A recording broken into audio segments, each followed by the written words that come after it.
YOLO, and welcome back to Reading the Bible and Breaking It Down. Today we're going to be reading Matthew 7 and 8. But without any further ado, because I don't, let's get into the word of the Lord. Matthew 7, verse 1. Judge not, that ye not be judged. For with what judgment ye judge, ye shall be judged. And with what measure ye mete, it shall be measured unto you again. And why beholdest thou the mote in thy brother's eye, but considerest not the beam in thine own eye? Or how wilt thou say to thy brother, Let me pull out the mote out of thine eye, and behold, a beam is in thine own eye? Thou hypocrite! First cast out the beam that is in thine own eye, and then thou shalt see clearly to cast out the mote out of thy brother's eye. I give not that which is holy unto the dogs, neither cast ye your pearls before swine, lest they trample them under their feet, and turn again and rend you. Ask, and it shall be given you. Seek, and ye shall find. Knock, and it shall be opened unto you. For every one that asketh receiveth, and he that seeketh findeth, and to him that knocketh it shall be opened. Or what man is there of you, whom if his son ask bread, will he give him a stone? Or if he ask a fish, will he give him a serpent? If ye then, being evil, know how to give good gifts unto your children, how much more shall your Father which is in heaven give good things to them that ask him? Therefore, all things whatsoever ye would that men should do to you, do ye even so to them. For this is the law and the prophets. Starting off with judge not lest ye be judged, which is not really taken out of context, but maybe misunderstood. See, people take that to mean that you can't be judging others and you have to accept anyone the way they are and only God can judge me, which is what Tupac said, not what Jesus was saying. What he was saying is, judge not lest ye be judged. Like, if you're judging someone for XYZ, then you yourself are open to being judged for XYZ. However high the standards you set for other people, they are going to put those same standards back on yourself, so be careful with what you're saying and doing. AKA, don't go throwing stones if you live in a glass house. Now for your brother's eye having a mote or beam or log or whatever it may be in it, he is making an example of, hey, you can't go help your brother out or your friend out for having whatever it is going wrong in their life if you have the same thing or worse going on in your own. You're being a hypocrite. You're being like, hey man, you've got some dirt in your eye, let me help you, even though I'm almost half blind because I've got an entire rock and mud smearing over my eyes. It doesn't make any sense. Another way to look at it is you wouldn't take health advice from someone who's chronically sick or over 600 pounds. You wouldn't take investing advice from someone who's broke and constantly stressing about money. You wouldn't take a relationship advice from someone who's never been in a relationship in their life.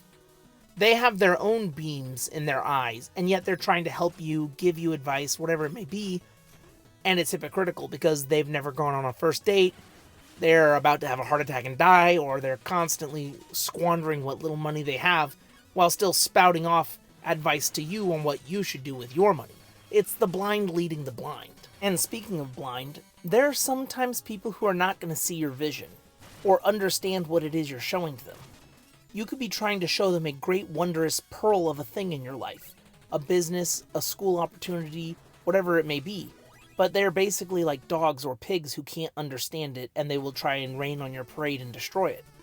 You'll tell your parents your dream of being on TV, and they'll laugh and say something along the lines of, oh, well, that's so unrealistic, or it's nice to have dreams, and even if they don't mean anything negative by it, they give you a put down, and they stifle that dream. They trodden your pearl under their feet, and then with their words they gore and rend you. Now the part where he says to ask and you'll receive, seek and you shall find, knock and it'll be open to you, this is talking about prayer to God. See, back in those olden days, there was the veil, the temple veil, and the Holy of Holies. So the only time you could see God, quote unquote see God, because no one could actually see God, but the only time that you could make an offering, make an atonement, or actually pray to God is when you went into the church and then you talked to a guy and you told him all your stuff and all your prayers and requests, and then he would go past the veil, go to God, and then make a beseechment on your point. He's like, hey, Farmer Dan is praying for rain. So the only way you would be able to pray to God is you'd go to the guy, tell him your thing, and then he would tell God. Because there was that separation between God and man. Now, after Jesus died on the cross, there was no longer a separation. It even tells about how the temple veil gets torn, which is a little fun fact. But when he's saying, ask and ye shall receive, seek and ye shall find, knock and it will be opened to you, he is telling them that the traditions and the customs before that have separated God from man, those aren't really going to be a thing anymore. Here's what you need to do. You can pray to God directly no matter who you are, no matter where you are. And something that I find funny is when it says, ask and ye shall receive. The first letter is A, ask. Seek and ye shall find. First letter is S. And knock and it shall be opened unto you. First letter of the word knock is K, which means A-S-K. He's telling you to ask him. He's telling you to pray to him, to request whatever it is, because he wants to have that connection with you.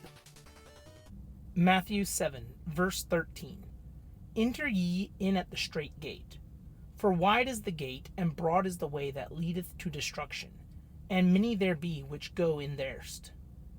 Because strait is the gate, and narrow is the way that leadeth unto life, and few there be that find it.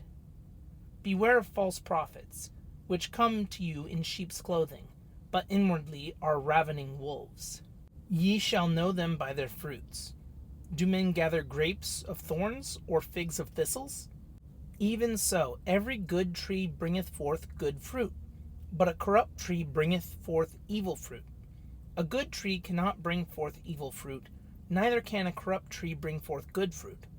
Every tree that bringeth not forth good fruit is hewn down and cast into the fire. Wherefore by their fruits ye shall know them. Not every one that saith unto me, Lord, Lord, shall enter into the kingdom of heaven, but he that doeth the will of my Father which is in heaven. Many will say to me in that day, Lord, Lord, have we not prophesied in thy name? And in thy name have cast out devils? And in thy name have done many wonderful works? And then I shall profess unto them, I never knew you. Depart from me, ye that worketh iniquity. Oh boy, that last part is probably the scariest part of the Bible.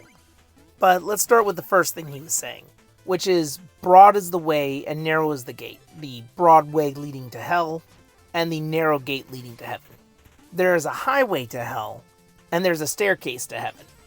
It is the default. Most people are going to end up going towards hell, because getting to heaven is very difficult. You have to go in this twisting, narrow gate, whereas you have the easy road, which takes you to hell. If you do what is easy, you'll end up in hell. But if you do what is hard, you end up in heaven. It's a concept of delayed gratification, almost, that is baked into what Jesus is teaching.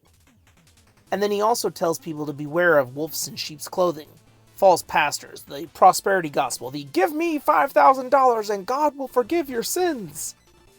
You just buy an indulgence. Back in the days of the ancient time, the Catholic Church with their indulgences, Martin Luther was like, nah, this is messed up. Believe it or not, people can sometimes be corrupted by money, power, whatever it may be. Even people who are in, the church could still be corrupted. So how can you tell the good ones from the bad ones? The wolf in sheep's clothing, this is where that saying or concept came from, a wolf in sheep's clothing, from an actual good person. You judge them by the fruit they bear. Now, whatever judgment you judge upon them will also be judged upon you. So keep that in mind. But a good tree, a good person, cannot bring forth rotten fruit. They do not do a whole bunch of evil, horrible things. And an evil, horrible person does not go around bringing forth good fruit. They don't make the world a better place, they make the world a worse place. You can tell who someone really is by their actions, not their words. Actions speak louder than words. Talk is cheap, and action is costly. Jesus is saying to judge the intent of this person based off of what they actually do. Do they say, oh yes, I love the Lord, I go and do the church thing every week, but what they're actually doing is with their actions, they're judging everyone else, saying, well, you didn't go to church, you're not a good person. They skip out on feeding the homeless, taking care of the sick, the widow, the orphan, the prisoner. they do everything that is against what God says to do, then they're bringing forth rotten fruit, even though outwardly they look like they're a good little church Sunday soldier. They're one of the good guys.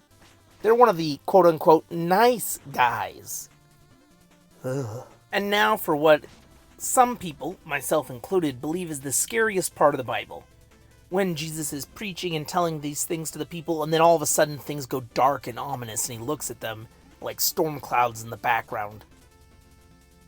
Candle or firelight illuminating his face as he then drops one of the coldest bars, which is, not everyone's going to be getting into heaven who thinks they're getting in.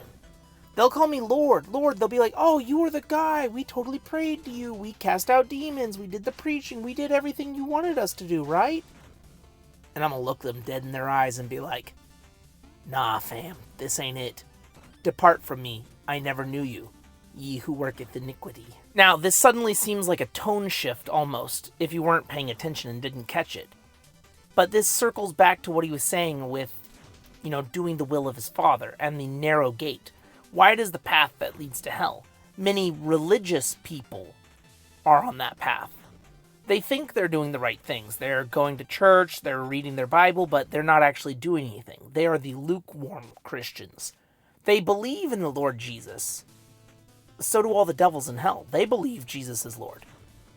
But if Jesus said jump, every devil would immediately say, yes, Lord, how high? They put respect on his name because they know better. There are people who believe Jesus is Lord, but then they don't really do anything. They're like, oh, well, didn't we do what you wanted us to? And he's like, no, you worked iniquity. You were lukewarm. You were backbiters in the church, gossiping about each other, instead of actually going forth, spreading the gospel with missionary, helping the homeless, doing the things that you were told to do. You fell for the trap of religion rather than the commandment of God. Outwardly, you looked like you were a good tree that would bring forth good fruit, but inwardly, your heart posture was in the wrong spot. Your actions did not align with what your words were saying. You thought you were doing right, but it turns out, with a little bit of scrutiny, you were on the wide path that led to hell, and you never turned back for whatever reason it may be. So it's not that Jesus is switching up and suddenly turning on his own people. It's that in the last day, when he goes and does the judgment, there are a lot of people who think they were in the right, but they didn't live in the right. They did the exact same things that they would have done whether they were a believer in God or not. There was no transformation. There was no baptism of the Spirit. They just had words outwardly and maybe got dunked in water. But there was no difference in their character, no change. That's why a lot of people think that that is the scariest part of the Bible. Because it's like, oh, you believe in God, you're doing everything the right way, but then when you die and get judged, you're told, depart from me, I never knew you. You get the bad ending. Straight to hell. Why would he switch up and betray us? But with a little bit of scrutiny and actually looking at what was being said before, during, and after, you realize it is his way of showing he is going to separate the true believers from the false. The wolves in sheep's clothing, the hyper-religious people from the actual spiritual people. The people who got baptized in the Spirit versus just in the water. Those who changed their ways, who may have been drug dealers, hookers, murderers, whatever it may be, who had a radical transformation and now only produce good fruit, rather than the people who just live their lives, go to the strip club on Saturday, and then repent in church on Sunday. Matthew 7, verse 24. Therefore, whosoever heareth these sayings of mine, and doeth them, I will liken him unto a wise man, which built his house upon a rock. And when the rains descended, and the floods came, and the winds blew, and beat upon that house, and it fell not, for it was founded upon a rock. And every one that heareth these sayings of mine, and doeth them not, shall be likened unto a foolish man, which built his house upon the sand. And the rains descended, and the floods came, and the winds blew and beat upon that house, and it fell. And great was the fall of it. And it came to pass, when Jesus had ended these sayings, the people were astonished at his doctrine. For he taught them as one having authority, and not as the scribes. Now, this part here, This kind of sums everything up and wraps it together, because he just got through saying how some people aren't going to make it, and then he's like, all right, let me explain it to you in an analogy so it's easier to understand. If you listen to the word, if you are transformed by the renewing of your mind, if you have a spiritual rebirth and are changed with what you do, you start making positive actions, you start bearing good fruit because you heard the word, you believed in the Son of God, which is him, and then you started doing what God actually said, that is like a guy who's building his house upon a rock, a solid, sturdy foundation. So when the winds and the waves, the trials and tribulations of life hit the house, it will not crumble. It is solidly built and will weather any storm. You bore your good fruit, doing what was harder, building in solid stone. But then there's the foolish man. The man who heard the same thing, who was given the word, but he was conformed to the world. He didn't have transforming of his mind. He lived the same way. He was maybe lukewarm, thought he was doing the right thing. He did what was easy and his life became hard. He built upon the soft sands, which didn't take as much effort. He didn't do the good deeds. He wasn't transformed. And then when the winds came, the trials, the storms, the tribulations, his house fell. And it was an epic explosion as his house crumbled into nothing. Now, I'm very glad and grateful that Jesus told the story to rephrase everything this way so it was easier to understand. Because one of the first times reading through this section, I'm like, oh, so you could do everything right, and then Jesus will still be like, nah, you're going to hell. Because I just wasn't connecting the dots. So then he paints a picture, he tells a story, he's like, all right, let me break it down for you more simply. And when he broke it down with the story of the two builders, then I was able to understand. I was like, oh, okay. So you don't actually have to worry about suddenly going there and being like, oh, guess you're going to hell. You'll know beforehand, based off of how you're living, if you examine your life and see if you're bearing the good fruit or the bad fruit. And then it all just kind of clicked for me. Matthew 8, verse 1. When he was come down from the mountains, great multitudes followed him. And behold, there came a leper and worshipped him, saying, Lord, if thou wilt, thou canst make me clean. And Jesus put forth his hand and touched him, saying, I will, be thou clean. And immediately his leprosy was cleansed. And Jesus saith unto him, See thou tell no man, but go thy way. Show thyself to the priests, and offer the gift that Moses commanded for a testimony unto them. Okay, so if you're unfamiliar with leprosy, you don't need to Google it. And you definitely do not need to Google images. Look at that, because it is disgusting. It is a highly contagious disease where your skin is basically infected and starts sloughing off, so your flesh meat underneath is just exposed to the elements. It is super disgusting.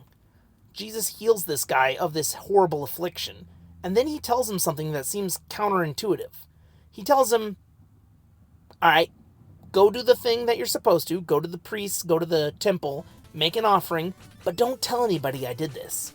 Sort of like our little secret, just between you and me. This is just one of several instances where Jesus heals someone of a sickness or an ailment and then tells them not to go telling people. Kind of keep it on the down low. But he still informs this guy to follow the rules that were set forth by Moses for making an offering for the cleansing. Matthew 8, verse 5. And when Jesus was entered into Capernaum, there came unto him a centurion beseeching him, and saying, Lord, my servant lieth at home sick of the palsy, grievously tormented. And Jesus said unto him, I will come and heal him. The centurion answered and said, Lord, I am not worthy that thou shouldest come under my roof, but speak the word only, and my servant shall be healed. For I am a man under authority, having soldiers under me. And I say to this man, Go, and he goeth, and to another, Come, and he cometh, and to my servant, Do this, and he doeth it.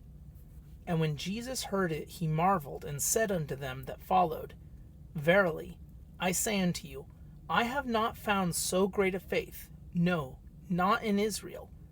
And I say unto you, that many shall come from the east and the west, and shall sit down with Abraham and Isaac, and Jacob in the kingdom of heaven. But the children of the kingdom shall be cast out into utter darkness. There shall be weeping and gnashing of teeth. And Jesus said unto the centurion, go thy way. And as thou hast believed, so be it done unto thee. And his servant was healed in the selfsame hour. To understand just how big a moment and a thing that this was back in that day, I need to paint the picture in our modern times.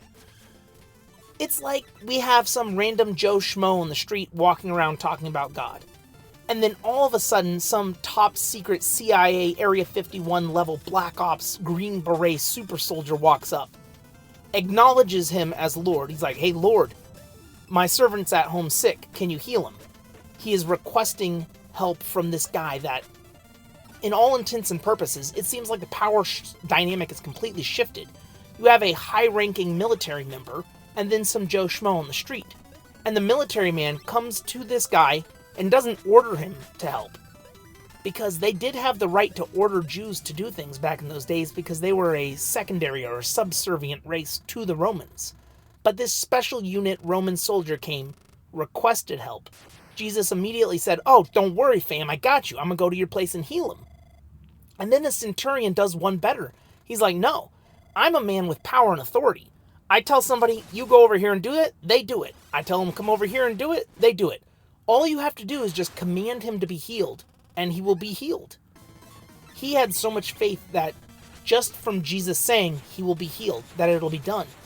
And Jesus was like, oh my goodness. All of my people, the Jews, I haven't found anywhere near this level of faith.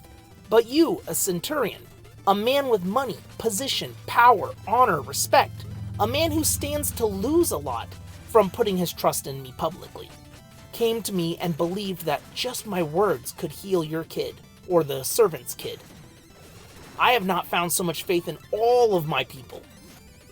People from the far east, from the west, from the north, from the south, wherever it may be, all around the world will get to come and be big chilling in heaven with God. But the children of God, the children of Israel, the chosen people, they're being rejected and thrown out. And they're going to be weeping and gnashing of teeth. AKA, those who believe in Jesus will get to go to heaven, and those who reject Jesus are going to burn in hell. Matthew 8, verse 14. And when Jesus was come unto Peter's house, he saw his wife's mother laid and sick of a fever. And he touched her hand. And the fever left her, and she arose and ministered unto them. When the even was come, they brought unto him many that were possessed with devils. And he cast out the spirits with his word, and healed all that were sick, that it might be fulfilled, which was spoken by Esaias the prophet, saying, Himself took our infirmities and bare our sicknesses. So after a long day of traveling and preaching and performing miracles, Jesus goes over to one of his buddies' house. And he sees that his buddy's mother-in-law is sick. So he goes and touches her hand, and I like to imagine it's sort of like a high-five moment, where he high-fives her, and then boom, instantly becomes healthy.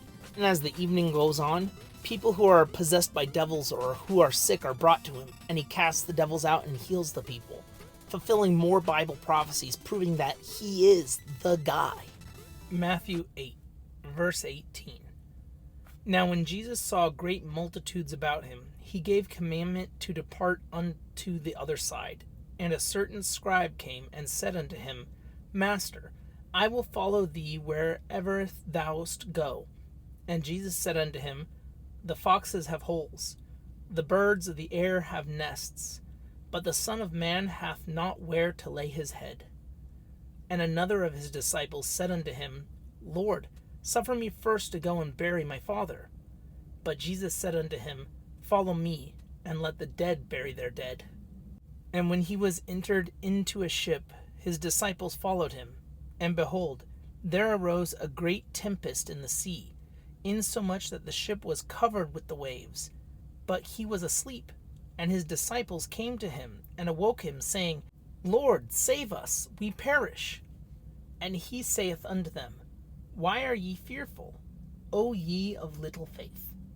Then he arose and rebuked the winds and the sea, and there was a great calm. But the men marveled, saying, What manner of man is this, that even the winds and the sea obey him? Okay, so this first part is Basically, Jesus describing how following him and serving him is going to be costly. The first guy is like, oh, I'll follow you to the ends of the earth, whatever, my guy. And then Jesus is like, birds have nests, foxes have holes, but the Son of Man, referring to himself, has nowhere to lay his head. AKA, following me means you're not going to have a comfy bed at night, you're not going to even have guaranteed safety, we're going to be out in the wilderness, we're going to be doing God's work, which also means it's going to be hard, it's going to be uncomfortable, it's not going to be a cozy experience. Then another guy's like, I totally want to serve you and come with you, but first, let me go bury my dad who died recently. And Jesus looks at him, he's like, let the dead bury their dead. AKA, what he meant by that was, those who are dead to the word of the Lord and are focused on their own lives and the things of that, they can deal with it. If you truly want to follow me, you have to be focused on me and the things I'm telling you to do. Not do the things I tell you to do when it's convenient for you, when you have a minute or when you have the time. But now, even when it's an inconvenient or it'll cost you something to serve, that is what you're being called for. And then for this next part, imagine this. You've been following this guy who's teaching and preaching on the kingdom of heaven. He's performing miracles, healing people. He's restoring sight to the blind, making the cripple walk, casting out demons. He's fulfilling tons of different prophecies. And it's been all day long. You're exhausted, you're tired, you get on the boat, you start sailing. He goes under the deck to go to sleep. And while he's sleeping, the biggest storm you've probably ever seen or experienced in your life happens, and you're freaking out, thinking you're gonna die. You go down there, wake him up, and he's just like, bruh, I'm trying to sleep. Why are you so scared anyway? It's kind of cringe. Do you have no faith? Walks up to the top of the boat, wind, waves, thunder, lightning, and he's just like, no. And it all calms down instantly. That has to be one of the top 10 aura and also kind of horrifying moments of all time. Matthew 8, verse 28. And when he was come to the other side, into the country of the Gergesenes, there met him 2 possessed with devils, coming out of the tombs, exceedingly fierce, so that no man might pass by that way. And behold, they cried out, saying, what have we to do with thee, Jesus, thou Son of God? Art thou come hither to torment us before the time? And there was a good way off from them a herd of many swine feeding. So the devils besought him, saying, if thou cast us out, suffer us to go away unto the herd of swine. And he said unto them, go. And when they were come out, they went into the herd of swine. And behold, the whole herd of swine ran violently down a steep place into the sea, and perished in the waters. And they that kept them fled, and went their way into the city, and told everything, and what was befallen to the possessed of the devils. And behold, the whole city came out to meet Jesus. And when they saw him, they besought him that he would depart out of their coasts. Okay, so this is a shorter passage, but it has some very big things that you don't really catch at first glance, or that need to be dissected to really understand the full weight of them. The first part being, these men were possessed by devils to the point where they were so supernaturally strong and aggressive, people couldn't travel in the area. So this was an area where people knew that it was dangerous because there were their possessed men living in caves. They were driven from society because they were probably attacking anyone who got near them. Secondly, these supernaturally strong, enhanced people, as soon as they saw Jesus, their first action was to grovel, cower, and beg. They had more power than anyone else, to the point where they could probably take on multiple people at once and beat them in a fight. That's why no one comes to this area. They see Jesus. They instantly recognize him as Jesus. They're like, Jesus, thou Son of God. They're like, you are the guy. And they're immediately begging him for mercy. They're like, are you here to torture us before the time? Now that implies a couple different things. First off, they know that they are going to be tormented and tortured, and the one responsible for their torment is Jesus. The reason for that is at the end of time, Jesus will stand judgment over all people and all spirits or angels. 1/3 of heaven rebelled against God and were cast out.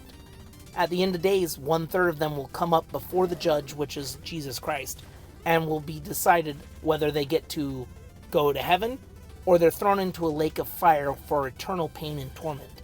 Since they aren't living beings, they can't die. They just have to suffer for all eternity. Secondly, it's the mercy portion of their groveling, cowering, and begging. When they first recognized Jesus' authority as the one who would judge them and asking if it was time. And once they realized it wasn't time for them to be eternally tortured, they then said, could we please be cast out into that herd of swine, the pigs, instead of just being, cast out of the bodies and left to wander. Now, it doesn't talk about it here, but there's a different part of the Bible which describes how evil or unclean spirits will wander the land in torment or in agony, searching for someone to possess. Because the very act of them existing in our world, in that half state of, they're not really physical body existing, but they're existing in some way, shape, or form that's not natural, causes them agony. So they look for something to possess. So then they go to Jesus. They're like, hey, if you're going to cast us out, please send us into that herd of swine. Jesus commands them to go. They leave the guy's bodies, go into the herd of swine. And then the entire possessed herd of swine instantly commits mass suicide by running into the water. They were so afraid, they chose to kill their new host, the pig hosts, to try and escape Jesus, to no longer be in his presence, because they had this overwhelming primal fear of him. Now, the fact that he cast them into the pigs, allowing that, and then they ran into the water is a couple of different things. First off, the pigs themselves would not have been owned or taken care of by the Jewish people. The Jewish people see pigs as a very unclean, dirty animal, and would not eat pig meat, would not even, touch pigs. Which means these were Gentile animals. Probably animals that belonged to people who were raising them for the Roman soldiers. Another thing is some Roman soldiers, their crest was the crest of the boar, symbolizing their strength and their power. So when Jesus had power and authority and dominion over the boars, over the swine, the pigs, it was symbolic of Christianity gaining power over the Romans, which ended up happening, way later when they became the Roman Catholic Church. Years of fighting Christianity, of hunting them down and trying to kill them, eventually they were overtaken and ended up submitting and becoming the Roman Catholic Church, which is still around today. There is something very symbolic about these demon-possessed pigs fleeing into the water to try and escape Jesus, and then also later, coming up in the Bible, which I'll get to that part eventually, Jesus walking on the water, showing that he has authority and dominion over the water. And then to the point where Simon Peter can walk on water as well with his help and his faith, as long as he stays centered and focused on Jesus, showing that Jesus has authority and dominion over everywhere the demons would try to hide, over themselves, and his authority and dominion can be shared by us as long as we stay rooted and grounded in Christ. And the last part of this story, where the people who were tending the pigs run into town and tell everyone what happened, and then the people from the town come and beg Jesus to leave. Now, at first it seems counterintuitive. He just went and got rid of the demon dudes who were making the area unsafe. But he also just slaughtered all of their pigs with a single command. He said, go, demons possess their pigs, and then drown themselves. They just lost their livelihood. They just lost all their income that they were getting from the Romans for these pigs and their pig meat. He also is super scary. A dude shows up by himself, conquers the 2 super soldiers that were terrorizing your town, and then through the fear of this man, all the animals straight up murder themselves at once. It had to have been horrifying for them to witness. So it makes sense as to why they, who were non-Jewish people, who probably hadn't heard any of his preaching, were like, hey, you're terrifying. Please don't stay here. That'll be it for today's reading. I would always advise or recommend that you double check anything that you hear somebody saying about the Bible by reading it yourself. Get it wholesale, not retail. But if you have any questions, comments, or concerns, go ahead and drop them in the comments below. I'll read through them and answer them as best I can. I'm no pastor or theologian, I'm just some schmuck in the truck, but I'd be more than happy to discuss any matter of theology with you guys, whether it's on this portion that we're reading today, or just Christianity in general. But thank you guys for listening. Don't forget to like, comment, and subscribe, and I'll catch you on the flip side.